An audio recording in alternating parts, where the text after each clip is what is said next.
안녕하세요. 반호박이 성형외과 대표원장 반재상입니다.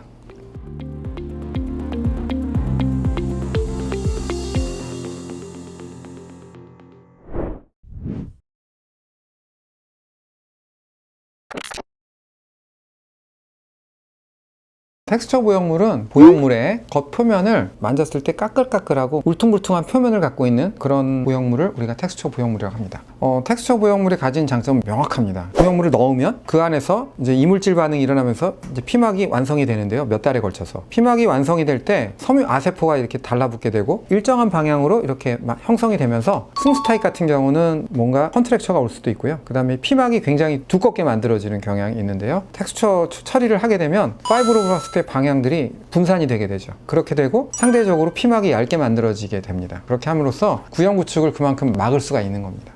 지금은 안 쓰이는 이유가 따로 있나요?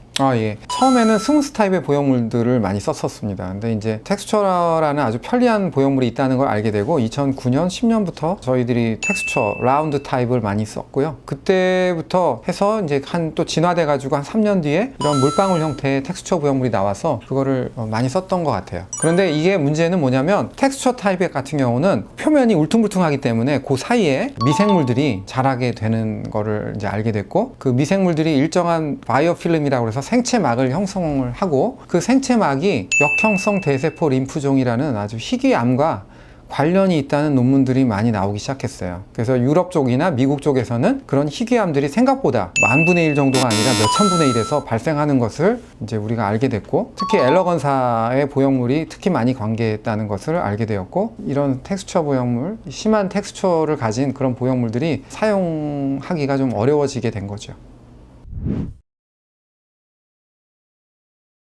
네, 당연히 그렇습니다. 왜냐하면은 울퉁불퉁한 요 사이에 결국은 미생물들이 끼는 거예요. 그러면 그게 껴서 막을 만드는 거예요. 그 막이 우리 몸에 있는 백혈구 T셀의 뮤테이션에 관여를 한다고 생각이 됩니다. 그래서 그렇게 T셀의 특이한 변형이 결국은 역형성 대세포 림프종이라는 아주 희귀한 암을 유발할 수가 있는 거죠. 근데 이제 결국은 확률의 문제인 거죠. 그러니까 만약에 그게 심각하다, 많이 일어난다, 그러면 당연히 교체를 해야 됩니다. 그런데 불안한 거는 사실이지만 실제로 많이 발생하지는 않기 때문에 FDA나 뭐 이런 데서는 꼭 교체를 권하지는 않습니다. 왜냐하면 그 확률이 많이 떨어지기 때문에 그런 겁니다. 그럼 지금에서 쓰이는 스무스 실크, 스무스 파인, 그리고 스무스들은 희귀암에 대한 걱정이 없을까요? 거의 없다고 보시면 됩니다. 그러니까 울퉁불퉁한 이 표면의 사이에 미생물들, 마이크로오브가 끼면서 어떤 바이오필름을 만들게 되고, 그로 인해서 T셀의 뮤테이션이 일어나는 거거든요. 그렇게 가설이 돼 있습니다. 거기에 끼지 않는다면 당연히 안 생기겠죠. 그래서 스무스 타입이나 또 스무스 실크 같은 경우는 그럴 가능성이 굉장히 낮다고 보시면 됩니다. 본인이 어떻게 확인할 수 있는 방법은 없을까요?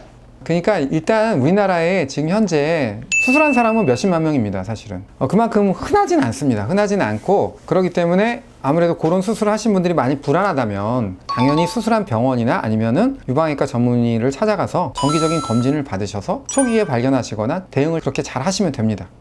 사실 텍스처 보형물이 가진 장점이 정말 많았는데, 그래서 이런 문제가 생겨서 텍스처 보형물을 못 쓴 그런 사태가 발생한 게 정말 안타깝고요. 많은 분들이 이러한 원리들에 대해서 잘 알고 계시고, 만약에 자기가 가슴 수술을 받았다면 철저한 검사를 하시고요. 그 다음에 가슴 수술을 받을 분들이라면 보형물들의 장점, 단점에 대해서 명확하게 이해하고, 이 시간이 그런 분들한테 도움이 되는 그런 시간이 되었으면 좋겠습니다.